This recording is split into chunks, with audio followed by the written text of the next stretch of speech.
మనమే చెప్తున్నాం ఒక పక్కన free bag, free free dress, education, free free అన్ని. బుక్స్ అన్ని. కానీ 15,000 రూపాయలు ఇంట్లో ఇస్తే అది అప్లిఫ్ట్మెంట్ కదా ఫ్యామిలీకి. అంటే ఉదాహరణకి రెండో పిల్లలకి చదివించుకోవడానికి, స్కూల్ ఏదో ఒక ఫీజు హెల్ప్ కట్టుకోవడానికి, హెల్ప్ అవుతుంది. లేదంటే వాడి పుస్తకాలు కొనడానికి. అంటే మార్కెట్లో రొటేషనే కదా. ఉమ్, ఇప్పుడు పెద్ద అబ్బాయికో చిన్న అమ్మాయికో ఎవరికో ఇస్తుందండి అమ్మఒడి. మిగిలిన ముగ్గురిది 15,000 ఇచ్చింది, ఇద్దరు పిల్లలు చదివించుకోవడానికి ఉపయోగపడుతుంది కదా. వాళ్ళ బేసిక్ నీడ్స్ లేదా వస్తాయి. ఇంట్లో రెండో పూట అన్నం పెట్టడానికి ధైర్యంగా ఆ ఫ్యామిలీకి అప్లిఫ్ట్మెంటే కదా. సో అప్పుడు వాడు ఏం చేస్తాడు, మార్కెట్లో వాడికి పని చేయడానికి వెళ్ళినప్పుడు వ్యవసాయ కూలీ కుటుంబం గురించి నేను ఎగ్జాంపుల్ చెప్తున్నాను. నా కూలీ 400-500 బదులు 1,000 రూపాయలు డిమాండ్ చేయొచ్చు. ఇది పెత్తందారులకి బాధ వస్తుంది. Okay okay. సో దీంట్లో ఏం చేశాడంటే సామాన్య మానవుడు అప్లిఫ్ట్మెంట్ కోసం ఒక కొడుకు జగన్మోహన్ రెడ్డి, తండ్రి బేసిక్ కమ్యూనిటీస్ ఫ్రీ ఇచ్చుకుంటూ వచ్చాడు. ఇది కరెంట్. నెక్స్ట్ నీకు ఆరోగ్యంకి నేను భరోసా, ఆరోగ్యశ్రీ. ఇప్పుడు సాధారణంగా డబ్బులన్నీ ఆరోగ్యం పాడైతేనే కదా దాని మీద తగలెట్టేది. సగం వాడి జీవితం మొత్తం. అది ఇవాళ 25 లక్షలు ఇవాళ ఆయుష్మాన్ భారత్ తో ముడిపెట్టారు. ఎందుకు ఈ పెత్తందారులు వాళ్ళు అలాగే ఉండాలి. వాడు వీళ్ళ ఇంటి ముందు దేవుళ్ళు ఆడుకుంటూ తిరగాలి దేహి అని. ఇది ఎప్పుడైతే పోతుందో దానికోసం అన్న సమాజాన్ని ఎవడైతే నిర్మిస్తాడో వాడే అంటే ఇప్పుడు జగన్మోహన్ రెడ్డి చెప్పేది ఏంటంటే నేను సచ్చినా మా నాన్న ఫోటో పక్కన నా ఫోటో ఉండాలని. ఆయన అదే అన్నాడు. ఏదో మీరు ఇప్పుడు ప్రజలు మోసపోయారా, ప్రజలు మోసం చేశారంటే 40% ఓటు ఇచ్చి చూపించారు వాళ్ళు. మిగిలిన 60% ఎవరు ఉంటారు? డెఫినెట్ గా అంత బిలో పవర్టీ 40% అనుకుంది. అంటే భారతదేశం అభివృద్ధి చెందుతున్న దేశమే. అందరూ రివర్స్ చెప్తారు, ఇంకా 80% ఉన్నారు. ఎవడైతే అందుకున్నాడో రెసిప్రొకేట్ యాటిట్యూడ్ చూపించాడు. కానీ చూపించిన వాళ్ళు ఎవరు? సరే ఇక్కడ మీరు చెప్పింది చాలా వ్యాలిడ్ పాయింట్స్. కానీ ఇక్కడ ఏదైతే పెత్తందారులకి ప్రజలు అనే దాంతో పెత్తందారులే గెలిచారు చివరికి. గెలుస్తారు వాళ్ళే. మీకు ఎప్పుడైనా ఒకటి గుర్తుంచుకోండి సార్, ఒక మొనాటమీ ఎప్పుడైతే బ్రేక్ అవుతుందో ఆ మొనాటమీని బ్రేక్ చేయడానికి విశ్వ ప్రయత్నాలు. ఎందుకు రాజశేఖర రెడ్డి గారు రెండోసారి గవర్నమెంట్ ముక్కుతూ ములుగుతూ గెలిచారు. ఎందుకు తట్టుకోలేరు వీళ్ళు. ఎలాగైనా అన్న దగ్గర ఎక్కడో దగ్గర ఒక ప్రస్థానం నిలబడుతుంది. ఈ జగన్మోహన్ రెడ్డికి రెండోసారి నానంత అనుభవం లేదు. చుట్టుపక్కల చాలా మంది తపేలాగాలు ఉన్నారు.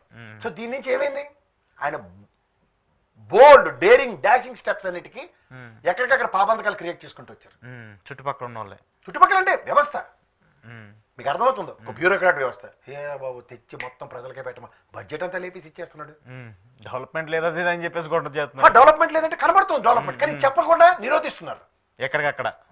ఇప్పుడు ఇదే మాట దావోస్ వెళ్ళి 10 పోర్ట్లు ఉన్నాయి గర్వంగా ఎలా చెప్పగలిగావు? స్పాన్ ఆఫ్ 5 years లో 4 పోర్ట్లు ఎక్కడ వచ్చాయి కాబట్టి, స్పాన్ ఆఫ్ నో టైమ్ లో ఫిషింగ్ హార్బర్లు వచ్చాయి కాబట్టి, span of no time fish landing సెంటర్లు వచ్చాయి కాబట్టి.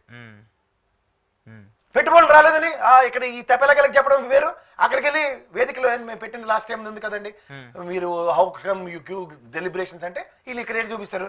జగన్మోహన్ రెడ్డి ఇప్పుడు మనం గుటక మింగాను అనుకోండి సార్, నేను ఇందాక కరెంట్ పోయింది, ఆ లేఖను చూపించారు అనుకోండి, ఈ నీళ్ళు నలుగుతున్నాడు రా కింద కామెంట్లో, ఈ నీళ్ళు నలుగుతున్నాడు కాగితాలు చదువుకుంటున్నాడు అనుకున్నాడు రా అని అవన్నీ రాశారు అనుకోండి, నేనేం చెప్పగలను? ఫ్లో బ్రేక్ అయింది కదా, ఆ బ్రేక్ అదే ఇటు చూపించి ఇటు మాట్లాడలేకపోతే మనోడు ఎరగదీసేస్తాను. స్టాన్ఫోర్డ్ లో నువ్వు చదువుకున్నప్పుడు నీకు ముఖ్యమంత్రి అయిపోయి హోదా ఉన్నప్పుడు మరి మంజయ్ గారు ఎక్కడ స్టాన్ఫోర్డ్ లో చదువుకోలే కదా. మళ్ళీ ఎందుకు సమయంలో స్టాన్ఫోర్డ్ లో చదివితే ఏదైతే సత్యనారాయణ గారు ఆల్రెడీ పరిగెట్టుకు వచ్చి ఇక్కడ అయిపోవాలి కదా, సీఎం అయిపోవాలి, ఆయన పిఎం అయిపోవాలి. ఆ కన్సిడరేషన్ అవి అనవసరమైన పనికి మాల చెత్త లేపుకుంటూ పనికొచ్చిన దాన్ని సప్రెస్ చేయడానికి చేస్తే ఎత్తుగళ్ళు. ఇది వ్యవస్థ అంటాను. ఈ బ్యూరోక్రాట్లకి మంట, పోలీసు వాళ్ళకి మంట, వీళ్ళు ఫ్రస్ట్రేషన్ సోల్స్. 15 ఏళ్ళు చంద్రబాబు నాయుడు గారు కాబట్టి బ్రహ్మాండం బతికేశాడు. కానీ ఈ న్యాయంలో ఎస్పీ నుంచి డిఐజీ స్థాయికి కర్నూలు ఇంక్లూడింగ్ కడప కూడా ఆయన రేంజ్ లో ఉండేది. కానీ మాట్లాడి మాటలు ఒక ముఖ్యమంత్రిని, అందులో ముఖ్యమంత్రి,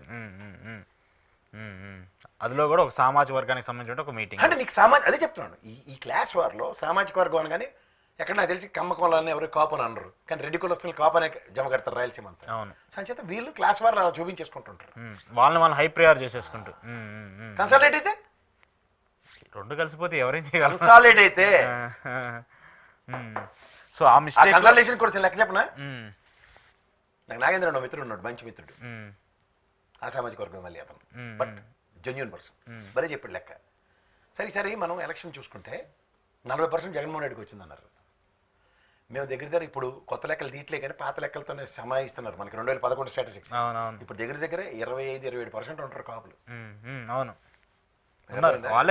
ఈసారి ఇలా కన్సాలేట్ అయ్యారు. తక్కువ ఎక్కువ ఏదైతేనే సోదరి సామాజిక వర్గంతో మనం ఎలా అయినా అవ్వాలి, ఈ ప్రభుత్వ స్థాపన జరగలేదు. ఎందుకంటే పాపం పవన్ కళ్యాణే లేదనుకోండి, ఈసారి ఆ సామాజిక వర్గ రిప్రజెంటేషన్ కనుమరుగైపోతుంది. ఉదాహరణకి మహానుభావుడు రంగా గారి తర్వాత చిరంజీవి గారు ఏదో ప్రయత్నించారు, ఫెయిల్ ఆయన ఫెయిల్ అయ్యారు. ఈయన వచ్చారు కల్లా ఇంకా ఈయన కూడా ఇక్కడ ఈసారి ఓడిపోయాడు అనుకోండి, ఏమవుతుంది రాజకీయ క్షేత్రంలో? ఆ సామాజిక వర్గం నిలదొక్కునే పరిస్థితి లేదు. అంటే ఒక రిప్రజెంటేషన్ ఉండదు కదా. మహా అయితే ఉప ముఖ్యమంత్రి ఈసారి కూడా అది ఇచ్చిన ఆయన ఒకటే అన్నాడు, ఉప ముఖ్యమంత్రి కూడా అవడం చిన్న విషయం కాదు కదా అన్నట్టుగా మాట్లాడాడు. కానీ ఇక్కడ వీళ్ళు ఎలా ప్రొవోకేట్ చేస్తారు, తట్టుకోలేకపోతున్నారు. ఇక్కడ ఉప ముఖ్యమంత్రితో మొదలెట్టి దావోస్ తీసుకెళ్ళి అక్కడ ముఖ్యమంత్రిని చేయడాక వాళ్ళకి ఇన్వెస్ట్మెంట్లు తినరా బాబు అంటే వీళ్ళు తీసుకెళ్ళి అక్కడతో భజనలు చేయించి మొత్తం ముఖ్యమంత్రి చేసేస్తారు. అక్కడ కూడా స్లోగన్స్ మళ్ళీ ముఖ్యమంత్రి ముఖ్యమంత్రి కదా. మీరు అట్నుంచి వస్తే ఇటు పక్క నుంచి కూడా మూలు ఉంటాయి.